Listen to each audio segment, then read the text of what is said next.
Imagine Weekly Shonen Jump as a bookshelf.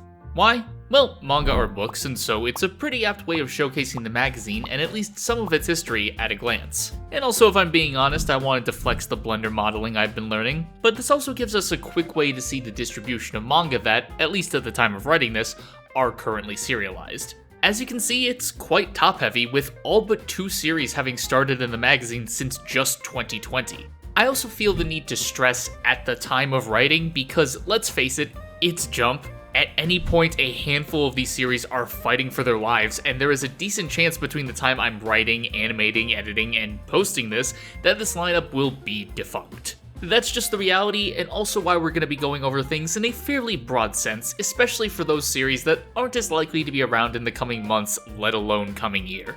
But starting off things on the bottom shelf, you've got the old, reliable One Piece. And yeah, it's One Piece. Any superlatives just feel kind of pointless because what can you say that hasn't already been said? It's still trucking along since it debuted in 1997, and it's one of only 2 series keeping this magazine tethered to the previous millennium. Does that matter? No, but it felt cool to say. It's obviously got a long and storied history with more than 100 volumes, and we cannot nor will not go over all of it here. Like, I know it, you know it, and if you've read it, you probably love it. Regardless, it will no doubt be a very surreal moment when the day finally comes where it no longer graces the pages of Jump. And given the modern makeup of the magazine and just manga trends in general, I don't think we're gonna see another series run for anywhere near this long. It's a living relic of a bygone era, and mangaka just are no longer asked to have their series continue on for as long as possible. But go ahead, place your bets on when One Piece will finally be finished in the comments. I'm curious to see what your answers are going to be. One level up on the bookshelf though, we have that other late 90s anchor, still technically in the magazine, the also iconic Hunter x Hunter. Sure, it's had its issues with hiatuses throughout the years, but relatively speaking, we've actually gotten quite a number of chapters recently. I'm sure people would always love more, but at this point, fans of Hunter x Hunter are getting a more reliable release schedule than A Song of Ice and Fire fans. Don't get mad at me, like it or not, it's just factually true. But obviously fans are willing to wait any amount of time for new chapters, and if anything, the enthusiasm only grows in the interim. Sure, series have to accrue that kind of clout to begin with, but you can look to more modern examples like World Trigger or Rudy Dragon to show that fans can be willing to wait if the story is good enough. I think there's a lesson to be learned there. Moving up yet again, we have some series that are no longer in Jump, but only making a 4-level shelf felt a little underwhelming, so I thought I'd include some defining series from the early 2000s. Ones that made waves in Japan and also internationally. You've of course got Naruto and Bleach to round out the big 3 alongside One Piece, and then some staples of the respective genres with Death Note, Eyeshield 21, and Gintama. All of which have ripples that can be seen up through and including modern series. These are the stories that some mangaka in Jump right now probably read growing up, so if you want to understand modern Jump, I think it makes sense to look at what influenced their creators. Speaking of which, we move up to more recent series where you can see some examples of those parallels and influences, with I suppose Gintama to Demon Slayer being the exception. But what also makes this shelf of note is that these are all series that have left Jump since the start of the decade. That said, we are in 2025, so the decade is already almost halfway gone, but you still have some big exits throughout, with Haikyuu, Demon Slayer, and The Promised Neverland all leaving in 2020, and then 2 juggernauts in their own right, JJK and MHA, leaving towards the end of 2024. Now, most of these series, of course, still have adaptations coming out and spin-offs and whatnot. It's not like they just up and evaporated and are completely gone in terms of revenue. But much like with the previous shelf, it's important to look at what is left Jump because it'll inform what we're looking at with the rest of the current roster. So that brings us to our top shelves, and in chronological order, right to left, the series that make up the bulk of present-day Shonen Jump. But we should address the 2 series that I'd say have an asterisk attached at first. Burn the Witch and Rudy Dragon. The former was a one-shot that then got turned into a 1-volume story that's ultimately connected to the Bleach universe, with it also being illustrated and written by Tite Kubo. And while a follow-up has been kind of soft announced, the first bit did come out nearly 5 years ago. I'm sure there's no pressure on Kubo to deliver a second part sooner than he's ready or wants to, but Bleach itself is kind of riding a new wave of popularity with the 1000 Year Blood War anime, so maybe we'll see it by the time that wraps up. but it's a fun series in its own right, taking place in a different corner of Bleach's world, and it's got an anime adaptation already, so the enthusiasm for both inside and outside Japan I think is there. And I have it on the shelf because despite it not having a chapter since 2020, everywhere I can find still has it listed as part of Jump's current roster, even if it isn't physically taking up space in the magazine. And Ruri Dragon is kind of in a similar boat. Originally a Jump serialization starting in 2022, the manga went on an almost immediate hiatus due to mangaka Masaoki Shindo's health, which I'm sure sucked for all parties involved because Ruri was just this immediate hit for the magazine. It was the best-selling first volume of a Jump series since My Hero Academia almost 8 years prior. But after almost 2 years, it was able to resume and the manga transferred to Shonen Jump Plus and Jump's digital version of the magazine, which are technically two separate things. Likewise, the series now runs on a consistent bi-weekly schedule, which I think was ultimately the reason for the move. Jump in the present day doesn't have an issue with mangaka taking breaks necessarily, but knowing it'll be consistently in only half the issues of the magazine any given year, it just makes more sense to move it over to the digital side of things and free up space for other series that are going to be able to run week to week. But the series is enjoyable. It's a supernatural slice of life about a girl who wakes up with dragon powers and then proceeds to battle the social anxiety that comes with the sudden onset of attention. It's got a fun and at times really sweet vibe to it. Plus, the art and expressions are wonderful and often just a mood altogether. But with those out of the way, we can get to the ones that are currently in the physical magazine, that if you walked into a Japanese konbini tomorrow to pick up an issue, you'd find them within its pages. Plus One Piece of course, but we already covered that. Starting though with the currently third oldest series in Jump, Me and Roboco. It's one of the resident gag series that likes to break the fourth wall and can often reference other Shueisha properties, but it's also got a real degree of positivity and legitimate character beats to it that you might not expect. The aforementioned references are also so sincere that you can tell mangaka Shuhei Miyazaki has a real respect for what he's referencing, which is just great to see. And that also extends to Roboco's volume covers, with each being a direct homage or parody of another series, and not always exclusive to Jump. Kind of apt to have this be among the oldest properties in the magazine. Which brings us to Sakamoto Days by Yuto Suzuki, and one of the magazine's staple action series, especially after the departure of Jujutsu Kaisen and My Hero Academia. Early on, it did also have some slice-of-life trappings with a dash of comedy, but that has more or less been shed as it's gone on. Whether that's a good or bad thing is up to personal taste, but I do honestly kind of miss it. The chapter where Sakamoto takes his wife on a date and has to protect her is one of my favorites from the series' early days. It also just received an anime adaptation, making it one of the latest Jump series to get one, and it would have kept that title if not for Witch Watches starting up this spring. And speaking of which, we are actually quickly running out of manga in Jump that currently do have an anime out or announced. At time of recording, this is where we stand, and while some of this will no doubt change in the not too distant future, the overall ratio does give us another metric by which to gauge how new a lot of current Jump still is.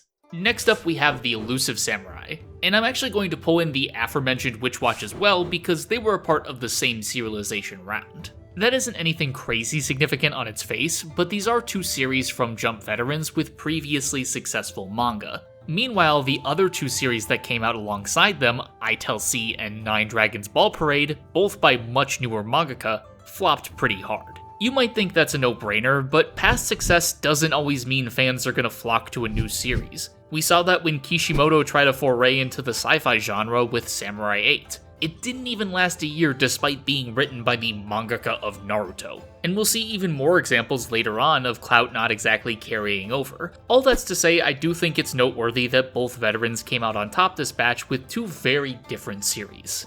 The Elusive Samurai by Yusei Matsui is a fun bit of Japanese historical fiction, and even if I'm not fully caught up with it, the artwork is great and some of the color pages can be beyond gorgeous. You've also likely heard at least one of the other series he's been responsible for, Assassination Classroom. Meanwhile, Witch Watch by Kenta Shinohara is a pretty goofy, magical slice-of-life comedy with a dash of romance thrown in for good measure. It can often take a conflict or spell of the week approach with some of the more comedic chapters, but then all of a sudden slip into a very serious plot-filled arc, making for a unique reading experience to say the least. Also, this is just my opinion, but I think its covers are some of the best currently in Jump with how vibrant they are. And while both of these series had pretty strong starts, enough certainly to keep them around, the momentum has admittedly slowed in terms of sales. Elusive Samurai didn't see a crazy bump from its anime adaptation, and time will tell if the same will be true for Witch Watch. That said, it's not like the editors are going to be rushing either out of the door. And that brings us to Blue Box. What can I really say about it that I haven't already? If you know me, then you know I've been following this manga since literally before it was serialized, back when it was just a one-shot in 2020 that I called by its Japanese name, Ao no Hako. And that hype was not isolated to me, because this was one of the best received one-shots of that year, and that enthusiasm carried over to when it became a series proper. As a result, sales started pretty strong and have stayed consistent, and the anime is giving it a little boost too. But it's a unique mix of sports and romance that can lean into one or the other depending on the arc. And since Haikyuu ended, it's also been the only long-running sports presence in the magazine, which is kind of wild considering, well, I do like that element, the real strength is in the romance. But the art is amazing, Koji Miura is one of my favorite artists in Jump right now, and the character work is second to none. I definitely recommend giving its anime or manga a try if it feels at all your speed. I haven't given any direct recommendations thus far, but as we get to perhaps lesser-known titles, that'll change. And not a moment too soon as we move to Akane Banashi, written by Yuki Suenaga and illustrated by Takamasa Moe. Without a doubt, it is one of my favorite series currently in Shonen Jump. I've already made an entire video singing its praises that you should check out if you haven't, but if you want the abridged rundown, it's a story steeped in Rakugo, the historical Japanese art of storytelling, and follows Akane in her quest to avenge what she sees as her dad's unjust expulsion from the art form. That is just chapter 1, mind you, and it is endlessly compelling to see her make her way through this world with some truly great expression work both during and outside performances. I'd also say that if you feel a little hesitant to try this out because of how intertwined it is with an art form you probably don't know a ton about, as someone who also went in with knowing basically nothing, you can enjoy it regardless of your experience with the art form. Just don't let that be what keeps you from reading one of the best series Jump has to offer right now. Next up is Kill Blue, and we have another one of those series by a returning Jump veteran, Tadatoshi Fujimaki, who's responsible for Kuroko no Basket and briefly the golf manga Robot X Laserbeam. Their latest foray into Weekly Shonen Jump is about a hitman who ends up getting unwittingly turned into a middle schooler via genetic shenanigans. So it's kinda like Sakamoto Days meets Detective Conan, though to be honest that comparison feels a bit inaccurate since it's mainly using the school setting and young hitman angle to set up unique set pieces for the action. It's also not without its share of comedy and wackier antagonists who end up as recurring characters more often than not. Plus, you also just have the situational humor that is Ogami being a middle-aged man in a much younger body and kind of dealing with that, obviously. It's also about to hit the 100 chapter mark, so it's been successful enough to stick around for this long. And if I had to bet on it, we probably will see an anime announcement in the not too distant future, so while I haven't seen a ton of discussion around it personally, that could change with a decent adaptation. Following that though, and finishing off the second to last shelf, we have Nue's Exorcist by Kota Kawe. And legitimately, I think this is among the most underrated manga in the magazine. I'm sure some of you rolled your eyes at the mere mention of the word exorcist, since those series can sometimes be a dime a dozen, especially in recent years, but I think Nue does more than enough to set itself apart. The main character Gakuro finds himself making a pact with the titular spirit Nue that leads to him getting involved with the larger world of exorcists as he strives to get stronger to protect others. Sounds like your standard shonen affair, but I think Gakuro's sincerity is really what elevates things. There's just an undeniably earnest energy that makes it an enjoyable read. Plus, the art, especially during the action scenes, is unreal, and it allows the manga to bring in a darker edge to balance out the more comedic and lighter moments. I could absolutely see it getting more attention with a decent anime adaptation. And yeah, consider that another recommendation from me. I definitely think you should check this one out. But from one magic battle shonen, we move on to another. You know it, you've memed it, the sensation that is Kagurabachi. I'm not sure Takeru Hokazono could have predicted the trajectory of his first Jump series. with the international crowd memeing the hell out of it before chapter 1 even dropped, only to develop into a hype and emotionally resonant action series that is already selling over 100,000 copies per volume. The story of Chihiro looking for revenge after his father was killed clearly has begun to strike a chord with a lot of people. The first couple arcs have been a lot of fun, with the latest one especially doing some really great character work for one of the arc's antagonists and his daughter. I'm being vague and leaving out names on purpose for reasons that you'll understand if you've read the series. Overall, it has some really great stuff to offer, and I think in the long run, Kagurabachi genuinely has a chance to live up to that level of artificial hype it had internationally before anyone knew what it was going to be. And as someone who was not really a fan of it at the start, at least juxtaposed with what else was serialized alongside it, I'm happy the one that survived turned out to be this good. And with that, we move on to what are really the newest series in Jump, like ones that have been around for about 50 chapters or fewer. Starting with Super Psychic Policeman Chojo. It's a series that I've only read a bit, but is primarily a comedic series following, well, a super psychic policeman named Chojo. I guess mangaka Shun Numa gets points for having probably the most descriptive title in Jump. But the series follows Chojo and his colorful cast of co-workers' misadventures, with gags that are sometimes referential, but also often very grounded in aspects of the characters. It's not just throwing everything at the wall to see what sticks. It's used as a foil to find out more about the characters in question, so that definitely gives it more weight than your average gag series, and it works well opposite Roboco to that end, with one being that more referential humor, and the other, as I said, being a lot more character-oriented. Naturally though, with it being a comedy, your mileage is still likely to vary, so I'd say give it a volume, and if it makes you chuckle more often than not, it's worth keeping up with. But that brings us to Astro Royale, one of the more interesting series among newer serializations, simply because of its author, Tokyo Revengers mangaka, Ken Wakui. It's significant because Tokyo Revengers ran in Weekly Shonen magazine, which is run by a separate publisher from Shonen Jump, Kodansha and then Shueisha respectively. Now, that's not unheard of. Previously mentioned mangaka Koji Miura also had a serialization in Weekly Shonen magazine before Blue Box, but considering how big Tokyo Revengers got, 80 million copies in circulation, this definitely feels more significant. Like a, hey, how about you come do that for us kind of deal. And while it's still early days, all things considered, it's done just enough to avoid being axed. The Supernatural Yakuza series with a pinch of the post-apocalypse seems like it'd be a slam dunk just from premise alone, and I can't really tell you why it hasn't been more successful. Maybe it lies in the fact that it's just been very standard, playing things very straight. There's not an interesting wrinkle that makes it a naturally more compelling read. That's not necessarily a failure as it is just something that's absent, certainly compared to Tokyo Revengers and the time travel element. We'll see what will happen with it, but this does present a kind of turning point with this series and beyond, where how quote-unquote safe they are is a little in question. You could kind of loop in Chojo with that as well, but gag series historically get a bit of a longer leash unless they're just completely dead on arrival. And while something like Astro Royale isn't going to just be axed out of nowhere, it's possible it gets a soft axe in the sense of editorial kinda telling them to wrap the story up. That's just kind of the reality of Shonen Jump, and it's why a lot of this top row might not be on the shelf by this time next year.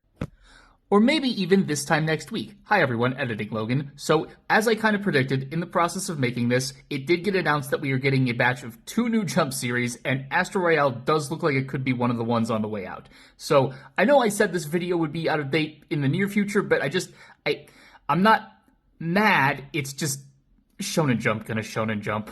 So that's why as we continue, we'll be talking a bit more about each series' current outlook. So then, let's look at Ultimate Exorcist Kyoshi by Soichi Usui. It's our second Exorcist series and has a pretty different vibe from the aforementioned New Age Exorcist, with the titular Kyoshi being incredibly overpowered and, at least in the first chapter, the main thing holding him back being his own fear. Though he learns to surmount that, and the series becomes an enjoyable, pretty zany battle shonen in its own right that is able to leverage its more cartoony art style to great effect. The action overall is insanely readable in part due to this. Also, the cast is all around pretty fun. Kyoshi has this ongoing rivalry with another exorcist, Hitsuji, and it just has a very playful, even friendly edge to it. Now, the elephant in the room for the series is that the sales haven't been amazing. They trended slightly upwards with Volume 2, and it is still getting color pages, which is a sign editorial is trying to give it at least some push. I think it's just gonna take other series failing harder and faster for it to stick around. Next up, we have Himaten from Genki Ono, one of the other rom-coms currently running in the magazine alongside Blue Box, Witch Watch, and Sidcraft, which we'll get to in a bit. Though I use the term rom-com more loosely for Blue Box, of course, because as we've discussed, it cuts a lot more closely to a pure romance that just happens to have comedic elements. Himaten is a lot closer to what Jump has historically had with your series like Nisekoi or We Never Learn, i.e. lots of potential love interests trying to win the affection of the main characters, so you'll have one you want to root for. So if that's your speed, you're getting what you'd expect. Though there are minimal misunderstandings, which I think is always nice for a rom-com to have. The main guy, Iamori, also likes to clean, so that's kinda unique. It also helps that I don't think it's really competing for Blue Box's audience, since it does offer something fundamentally different. Sales have been overall okay thus far, and with rom-coms or series with romantic elements in general taking up more and more space in the magazine, that means Himaten seems to be doing well enough to ride that wave to a moderate amount of success so far. We'll have to see if it continues that upward trend. Speaking of upward trend though, if there is a series on this top shelf that is safe, well, other than Kagurabachi, it's Ichi the Witch. The first series we've gotten with two people at the helm, written by Osamu Nishi, the mangaka behind Welcome to Demon School Iruma-kun, and illustrated by Shiro Usazaki, who was previously in Shonen Jump doing the art for Actage. It's also notably the first time in Jump's history that a writing and illustrating pair have both been women, though that's far from the only thing that makes this manga special. The series is set in a world where only women are able to use magic. Asterisk. With that asterisk being the titular Ichi, the world's first male witch. From there, it evolves into a thoroughly charming adventure as Ichi becomes enthralled by this world of magic and takes to it with an unbridled enthusiasm that is frankly infectious. Not to mention a solid and entertaining supporting cast. It's just a very well-crafted manga, and the numbers speak to that. Sales have been incredibly good, especially in this current era of Jump, and it's already gotten 2 covers after its debut less than a year into its run, which, if nothing else, signals a desire for Jump's editorial to push this manga like crazy. All signs are looking good, if not great, for Ichi going forward. I think I can safely recommend this one without you having to worry about it going anywhere anytime soon. That brings us to Shinobi Undercover, which also happens to be by a duo, with it being written by Ippon Takaguchi and illustrated by Santa Mitarashi. It's a school-focused ninja series, with the main character Yodoka, who is by all accounts socially anxious and has to combat that when he ends up befriending the person he's been charged with protecting, Aoi Mukai. But at the same time, she isn't supposed to know he's protecting her, so that's where the ninja element comes in, with the action set pieces happening while she stays none the wiser. That helps to provide some innate tension and stakes to even the most basic confrontations without having to necessarily go overboard with it. And the reception for Shinobi seems to be fairly positive. Nothing necessarily on the level of other series I'd consider quote-unquote safe, but it doesn't seem like it'd be the first one out the door when editorial decides to act something next. Plus, pretty consistent color pages and a decent table of contents placement within the magazine for newer series signals at least some level of confidence on that front. Following that, we have Sidcraft Love as a Mystery, from We Never Learn mangaka Taishi Tsutsui. It's partially a rom-com, so territory he's familiar with, mixed with some mystery elements that, perhaps unsurprisingly, revolve around love in some way, shape, or form, all while the great detective, the titular Sidcraft, wants nothing more than to experience romance himself. It's a pretty fun setup for this kind of series, with the setting allowing for the supporting cast of female characters around our MC to fill out more interesting niches than they might in a school environment, like an inspector for the police force or famed cat burglar to name a few. It also allows for what has been some fun set pieces thus far. The mysteries themselves can kind of be hit or miss, but you're really not here for them. I think Tsutsui knows exactly what kind of series he wants to make, and given his success with the genre, it makes perfect sense. Its first volume just came out at the time of writing, so we'll see how his efforts are being received. And that brings us to the penultimate series we will be covering, Jump's second newest, the soccer manga, Embers. Written by Kei Kuramazaki and illustrated by Sotaro Nishi, who was actually previously an assistant on the popular soccer manga Blue Lock. So they're in their wheelhouse, and I think it definitely shows as we explore the story of Haitani embracing the sport for the first time and coming to love it. Jump has had kind of a tumultuous relationship with sports series since Haikyuu ended in 2020. I actually want to make a whole video about that. So we'll see if Embers can buck the trend of pure sports series striking out before they can really get going. I personally think it's got all the pieces necessary, and the fact Haitani is taking a primarily defensive role provides a nice wrinkle for the presentation of games. Now, that said, its earliest signs aren't the best, but it'll be a little bit before its first volume is out, so it's definitely too early to say anything one way or another. A color page would go a long way to assuage worries, though. And so, at long last, we come to the latest series to start in Jump, Star of Beethoven by Morihiro Hayashi. Not the first time the magazine has delved into piano, with P6 from a few years back also tackling the subject matter and being, in all honesty, pretty underrated. But Star of Beethoven revolves around Ichiro Yaso being dragged back into the world of music he left behind by none other than Beethoven himself. Not the ghost of Beethoven, but full flesh and blood man who's seemingly been transported to modern Japan from his deathbed in 19th century Austria. It's wacky to say the least, and if that premise feels like it might sound familiar, you may be thinking of your boy Kong Ming, which also revolves around a historical figure being transported from their deathbed to modern Japan, only to end up helping somebody with their music career. And Star of Beethoven definitely bets big on the zaniness of its premise, and that comes through in the presentation with the performances, particularly by Beethoven himself, being nothing if not intense from a visual standpoint. Much like Embers, the early signs for it aren't amazing, but it's still too early to tell with any degree of certainty what its future is going to be.